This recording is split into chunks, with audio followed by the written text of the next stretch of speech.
Ini adalah salah satu barang yang membuat gue harus tantrum dulu ke mak gue ngereng berhari-hari untuk minta dibeliin sendal Crocs. Saking gue pengennya punya tuh sendal karena itu bener-bener hype banget pada zamannya, semua teman-teman gue pada punya. Jadi gue bener-bener definisi iri mampus gue sampai beli yang KW. Kenapa? Karena mak gue menjanjikan membelikan sendal itu pas lebaran. Jadi dibeliin untuk sendal lebaran, sedangkan itu hype-nya tuh kayaknya 2 bulan sebelum lebaran, pas sebulan sebelum lebaran. Jadi gue ngerasa basi banget. Jadi biar gue gak ketinggalan ngetren, gue inget banget gue beli yang KW-nya di Pasar Lenteng. Itu cuma kayak under 100.000 deh. Seingat gue si Crocs ini tuh harganya lumayan mahal, kayak 200 sampai 400.000 karena tergantung motif. Nah pada saat itu gue maunya tuh nggak mau yang polos kayak tadi, gue maunya yang ada motif gambarnya, dan itu lumayan mahal. Salah satu teman gue tuh ada yang punya sandal Crocs yang asli, terus gue kan enggak. Terus habis itu gue main ke rumahnya dan dia melihat, menyadari bahwa Crocs gue tuh berbeda, dia tebelnya tuh nggak sama kayak punya dia. Pokoknya bahannya jelek deh kalau dibandingin sama yang asli tuh kelihatan banget bedanya. Terus dia nanya ke gue, ih kok Crocs kamu beda sih? Gue dengan ahlinya gitu, kayak emang udah ahli berbohong sejak dini, gue bilang aja gitu, iya ini soalnya udah keseringan dipakai, jadinya kayak gini, jadinya tipis. Karena gue gabut, jadi ayo kita spill. Foto pertama udah pasti tahu lah ya, nih Jeffrey Nicole, mantan gue ya, beauty vlogger kecintaan gue, Abel Cantika. Ini gue inget banget waktu lagi classmate, gue rela-rela cabut ya demi ketemu Abel di Kokas. Pecinta Abel pasti tahu ini siapa. Ini adalah adiknya Abel, dan gue yakin lo semua yang suka sama Abel juga pasti suka salfok nih sama adiknya. Jadi waktu itu gue minta foto aja Abel lagi, saking gue sukanya. Ini juga di Kokas, tapi ini beda event, ini Emina deh kalau nggak salah. Sama Molly Talin, ini tuh barengan eventnya sama Abel yang Emina. Dan ini adalah zaman-zaman jahiliyah gue ya bersama Cassandra. Jangan lupa juga adalah Randy Martin. Siapa yang punya kuku jengkol seperti ini, kecil mini sekali. Gue dari dulu tuh nggak pernah bisa pakai kutek sendiri karena kuku gue tuh kecil banget. Jadi kalau pakai sendiri tuh pasti beleberan. Satu-satunya kutek yang gue berani pakai sendiri tuh ini, bening, kutek bening, karena kalau beleberan pun nggak kelihatan kan. Ini juga salah satu keirian gue waktu SD, dimana teman-teman gue itu lebih banyak punya kukunya tuh pete gitu. Jadi kayak gue iri banget, kenapa gue jengkol, jelek banget. Terus saking gue pengennya punya kuku pete tuh sampai dimana ada fase gue beli kuku palsu. Jadi kayak gue pakai kuku palsu karena gue pengen merasakan punya kuku tuh bentukannya tuh lonjong. Kenapa gue iri banget? Karena kuku pete itu nggak dipanjangin aja tuh udah bagus, apalagi ada kukunya dipanjangin kayak slay. Kalau kuku jengkol nih udah bantet ya kan, kalau nggak ada kukunya. Terus kalau dipanjangin ada kukunya tuh jadi jelek gitu loh, panjangnya aneh. Ini HP lu iPhone tapi HP abang lu kok Android. Terus kenapa? Seriusan gue harus ngejelasin asal muasal kenapa bisa handphone gue iPhone dia Android. Sumpah gak ada pertanyaan yang lebih berbobot apa, cuma ya udahlah kita jelasin, kita gue maksudnya. Jadi memang budget gue sama Farhan itu kalau dibeliin HP itu sama 2 juta sampai 3 juta doang. Sementara waktu pas ganti HP gue tuh pengennya iPhone. Waktu itu iPhone pertama gue tuh iPhone 6 doang. Kayaknya gue ngumpulin uang sendiri. Jadi dari situ tiap kali gue ganti, buset siapa yang dangdutan. Jadi intinya tuh gue nambahin pakai uang tabungan gue sendiri. Jadi gue nabung dulu tuh kayak 2 jutaan, gue kasih bapak gue, jadi bisa deh kebeli iPhone. Kalau yang sekarang ini gue beli sendiri. Jadi kenapa HP-nya beda? Karena dia dari bapak gue, ini gue beli sendiri. Ya udah ya, please banget abis ini nanya yang bener gitu. Dan gue pengen minta saran juga, gue mau bikin konten bareng dia, tapi kira-kira kontennya apa yang menarik gitu, karena orangnya sendiri udah gak menarik, canda. Story of my life tentang hal yang gak jelas, kocak, dan kayak gak mungkin, kayak enggak, ini pasti gak mungkin, tapi itu beneran kejadian. Ya, gue juga sampai sekarang masih gak ngerti kenapa ada pengalaman itu di hidup gue. Ini pas zaman SD dan lagi zaman-zamannya Cherry Bell, Wings, Besara. Wings sama Besara sama ya? Dia ganti nama doang. Iya pokoknya lagi zaman-zamannya girl band Indonesia deh, sama boy band juga. Seperti bocil-bocil SD pada umumnya, gue sama teman-teman ngaji gue ini sosokan menjadi idol group gitu, kayak sosokan banget tuh. Gue inget banget dulu Cherry Bell tuh gue menjadi Angel. Angel kan bener namanya? Iya kan bener? Ada dong pasti. Suatu waktu tempat ngaji gue ini mengadakan jalan-jalan dengan beberapa kegiatan di dalamnya. Pokoknya kayak ada penampilan-penampilan gitu. Terus karena gue sama teman-teman ngaji gue ini sering banget sebelum mulai ngaji selalu latihan-latihan joget-joget Cherry Bell, Love Is You yang kayak gitu-gitu. Guru ngaji gue tuh notice, dan guru ngaji gue bilang, mau nampil nggak nanti pas acara jalan-jalannya? Ya Allah, kita semua senang banget, udah berasa kayak di kontrak YG, tau nggak? Langsung aja tuh, tiap hari gue sama temen-temen gue latihan karena mau tampil pas jalan-jalan. Ini dia pengalaman gak jelasnya. Jadi setiap pulang ngaji itu gue selalu sama temen-temen gue, nggak selalu sih, tapi hampir tiap hari latihan joget itu di rumah temen gue yang emang ada halamannya cukup luas gitu. Latihan pas balik, jadi kayak gue pulang ngaji itu jam 4 sore, selesai dari rumah dia itu kayak jam 5 atau setengah 6 mau maghrib gitu. Setiap gue pulang dari rumah temen gue, kaki gue selalu sakit. Waktu hari pertama itu gue masih ngerasa kayak oh ya udah mungkin karena gue pas latihan selalu terlalu bersemangat gitu kan, sampai loncat-loncat gitu kan jogetnya, sampai koprol-koprol. Jadi kayak ya kaki gue sakit wajar. Terus hari kedua, hari ketiga itu balik-balik kaki gue selalu sakit. Tiap kaki gue sakit kan gue selalu ngadu ke mak gue ya, dan mak gue bilangnya kayak gini, itu gara-gara kamu main ke rumah temen kamu itu, kita panggil lagi Sisi, karena di rumahnya Sisi itu ada kuburan gitu, katanya gue nggak permisi segala macam, jadi kaki gue sakit gara-gara itu. Cuma yang namanya gue bocil pada saat itu gue nggak percaya, karena gue pikir kayak mak gue sengaja nakut-nakutin biar gue nggak main mulu. Tapi ternyata suatu hari, mari kita bercerita lagi setelah sekian lama dia bercerita. BTW jangan salvo ke kerudung gue yang berantakan ini karena gue mager untuk nyetrika kerudung. Gue mau cerita waktu gue SMA hampir pernah ketahuan cabut sekolah sama bapak gue. Jadi waktu itu hari Jumat, dimana sekolah gue itu tiap hari Jumat selang-seling. Kalau misalnya Jumat ini udah ngaji, kultum gitu-gitu di masjid, berarti Jumat depannya itu adalah senam. Pas banget hari itu ada senam. Hari itu tuh gue mager banget untuk senam. Sebenarnya emang tiap senam gue tuh mager sih. Karena apa? Karena gue ngerasa kayak gue udah mandi, udah bagus, udah rapi, udah wangi. Terus gue harus senam gerak-gerakan.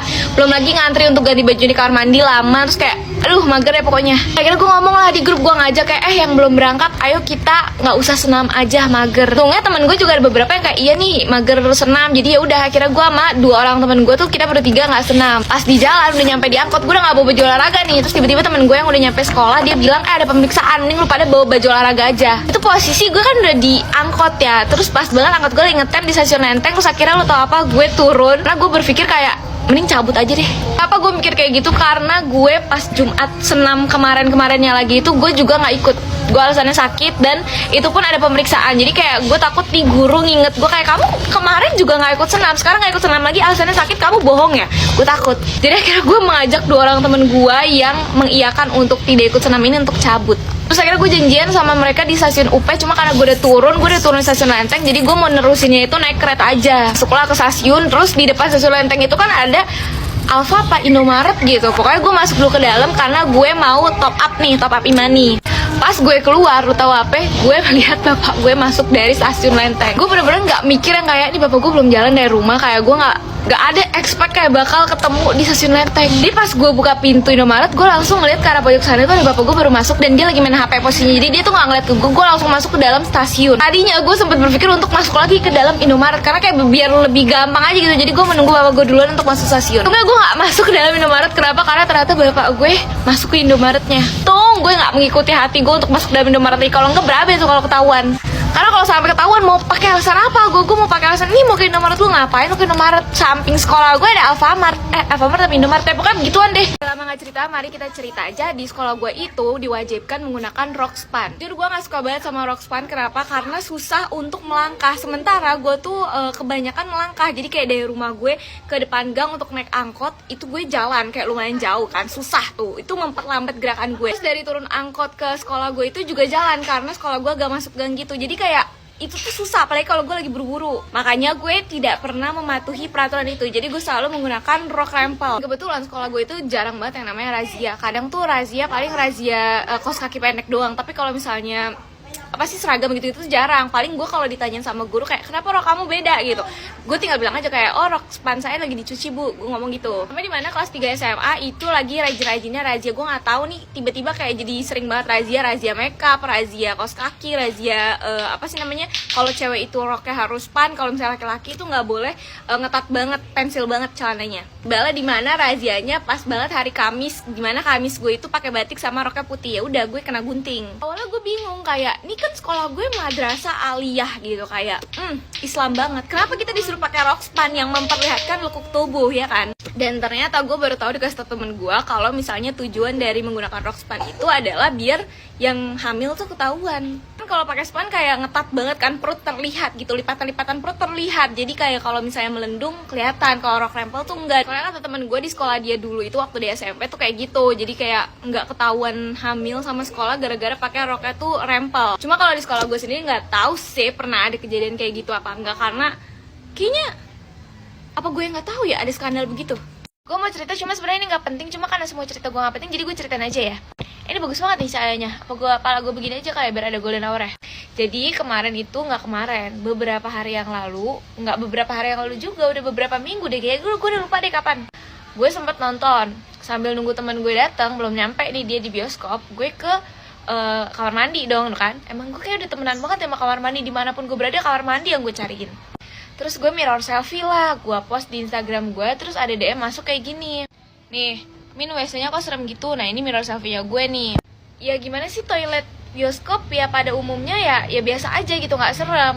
Posisinya pas gue lagi foto-foto kayak gitu emang gue lagi sendirian di toilet itu, jadi nggak ada yang di dalam toilet. Makanya gue tuh foto banyak banget, emang kayak gue udah 15 menitan ada di toilet itu buat foto-foto. Nggak serem, kayak biasa aja, ya udah emang sepi tapi biasa aja, gue nggak takut. Sampai di mana ada ibu-ibu masuk ke dalam toilet. Gue kan main HP dong, karena pasti gue lagi mirror. Terus tiba-tiba ada ibu-ibu, gue pura-pura main HP gitu. Terus dia masuk nih ke toilet. Terus pas dia masuk toilet gue lanjut foto-foto lagi dong, karena belum ada yang bagus. Gak lama ibu-ibunya keluar, terus ibu-ibunya bilang gini ke gue, Neng gak takut Neng iseng sendirian di sini? Kalau ibu mah takut Neng. Terus dia sambil lari gitu. Gue yang tadinya gak ada perasaan takut atau apa-apa, tiba-tiba kayak suasananya berubah menjadi mencekam. Kayak langsung vibes-nya tuh jadi serem gitu toilet, gue langsung kabur. Jadi kalau ditanya gue takut sama hantu atau enggak, sebenarnya gue gak penakut. Cuma kalau ditakut-takutin kayak gitu kan jadi kepikiran. By the way, anyway, Baswe, gue mau ngelanjutin konten gue ngebacain DM. Karena kayak itu udah lama banget gak gue lanjutin dan gue kangen. Jadi mending kalian semua langsung DM gue sekarang, nanti gue jawab lewat video TikTok. Ipe ini ngirim cerita tentang abangnya yang masuk ke dalam kaum Rainbow. Sumpah gue lagi nge-scroll DM gue lagi baca-baca cerita dari kalian untuk gue pilih untuk gue ceritain besok, karena hari ini udah ada gue buat videonya, tapi gak jadi gue mau ceritain sekarang juga karena ini membagongkan banget. Nah username-nya ini yang ngirim gak mau disebut, jadi kita sebut saja pengirimnya ini sendernya namanya Ipeh. Kejadian waktu si Ipeh kelas 2 SMP dan dia ini punya abang namanya Randy. Abangnya ini, si Randy ini punya teman namanya Reno yang emang bentukannya tuh kayak cowok tapi putih, bersih, cakep, cantik gitu loh kalau misalnya jadi cewek. Suatu hari si abangnya ini ngajak Reno temennya untuk ke rumahnya berdua doang. Dia bilangnya sih mau kerja kelompok, masuklah ke kamar. Ini kagak ada curiga-curigaan nih si Ipeh kan sama abang, kayak udah mungkin mau kerja kelompok aja. Dan dia pada saat itu nggak ngerti yang namanya ada kaum Rainbow alias pelangi itu. Akhirnya dia mau pergi lah nih ke rumah temennya namanya Nina. Pamit lah dia sama abangnya, bang gue mau ke rumah temen gue dulu, Nina paling agak lamaan pulangnya. Terus si abangnya jawab kayak begini, oh ya udah ntar kalau pulang kabarin gue. Nah si Ipeh bingung kayak ngapain gue harus ngabarin lu ya kan, jadi curiga nih dia. Ya si Ipeh memutuskan untuk tidak ke rumah Nina, tapi dia berakting berlagak seperti keluar rumah gitu, kayak mau ke rumahnya si Nina. Jadi emang posisi kamar abangnya itu paling depan. Akhirnya si Ipeh berakting kayak buka pagar pura-pura keluar rumah biar abangnya mempercaya bahwa dia keluar, padahal dia ngintip nih di jendela. Dan lo tahu apa yang dilihat Ipeh di dalam adalah mereka nih, abangnya sama temen yang mengeluarkan suatu benda yang dari plastik berwarna biru. Lo tau lah ya maksud gue apa. Dan bener aja abis itu dipasang dan mereka melakukan si Ipeh ini bener-bener ngelihat dari awal sampai akhir. Jadi dia kagak skip tuh, nontonin terus tuh. Pas kelas 3 SMP si Ipeh ini baru tahu kalau ternyata abangnya tuh masuk ke dalam kaum begitu. Dan dampaknya nih dari si Ipeh nontonin kegiatan abang itu apa? Dia jadi fujo. Gue awal gak tahu juga fujo itu apa. Gue searching dan ternyata emang ya lo cari aja deh sendiri. Udah gue gak bisa berkata-kata deh, gue gak tahu mau ngomong apa. Serem banget sumpah. Udah deh mending hidup tuh yang lempeng-lempeng aja ya lu pada. Jadi pas kemarin gue live itu gue ditanya, lo pernah gak Min difitnah sama orang? Terus gue teringat kejadian ini. Ini waktu gue dari SD mau ke SMP. Jadi pas masa setelah UN lagi mencari sekolah. Tapi ini bukan fitnah sih, lebih kayak dicurigai, dituduh, gak tau deh, pokoknya lo dengerin aja. Gue tuh SMP itu di MTS Negeri 4 Jakarta. Itu lumayan favorit, banyak yang dari SD gue yang daftar di sana. Masuk gue nih, jadi ada beberapa, gak cuma gue doang. Gak cerita nih udah pengumuman dan gue lolos. Terus pas lagi main di sore hari, gue inget banget. Jadi emang gue tetangga yang anaknya tuh satu sekolah sama gue tapi beda kelas. Terus emaknya nanya ke gue sore-sore gue lagi main, kamu daftar MTS 4 juga ya? Kamu keterima nggak? Ditanya kan. Terus gue bilang, iya daftar, keterima. Kita samarin aja nama anaknya tuh Wawan ya. Terus si ibunya ngomong gini ke gue, ini mah bukannya apa-apa ya, cuma dari kelasnya Wawan tuh banyak banget yang daftar. Wawan juga daftar, tapi kok nggak pada keterima ya? Karena pinter-pinter loh anaknya. Dalam hati gue udah yang kayak, ini maksudnya apaan? Bawa-bawa pinter-pinter, maksudnya gue blow on. Tetangga gue ngomong lagi kayak gini, ini mah bukannya nuduh kamu ya, cuma kayaknya banyak yang nyogok nggak sih ya? Walaupun mungkin kamu nggak nyogok, cuma kayak ini banyak nggak sih, kamu pernah denger gitu nggak mereka bayar apa, bayar ini, bayar itu nggak? Soalnya kayak nggak mungkin nggak sih, itu teman-temannya Wawan si ini si itu disebutin tuh semua sama dia, itu pinter banget loh, masa nggak terima? Akhirnya gue cuma jawab nggak tahu sih, aku nggak pernah denger ada yang nyogok sih. Terus tapi kayak dia masih terus gitu, oh nggak pernah denger ya, tapi pasti ada sih, nggak mungkin nggak ada, bla bla bla. Masih diterusin, terus dia gosip sama ibu dia yang lain. Hai semuanya, kembali lagi di segmen yang paling ditunggu-tunggu, yaitu ceritain cerita kalian. Nah ini dari username Devina Revita. Jadi dia ceritain tentang gurunya nih yang suka musik gitu. Jadi ini baru banget kemarin katanya. Jadi pas dia lagi latihan, gue juga gak tahu latihan apa ya, latihan paskib, latihan nari, latihan dance, gak tahu latihan apa. Pokoknya dia lagi latihan. Pas lagi sesi istirahat nih, dia tuh lagi nunjukin ke temennya ini video ini loh TikTok yang begitu, yang pakai filter jambu, yang mukanya kayak jambu begitu, tahu kan lu pada. Posisi temannya ini duduk di samping gurunya, yang otomatis pas dikasih unjuk kayak begini ya ibunya juga ngeliat nih ya kan. Nah selesai videonya dilihat ini nih, si ibunya langsung ngomong kayak gini, ibu mah jijik ya kalau ngeliat-liat kayak gitu.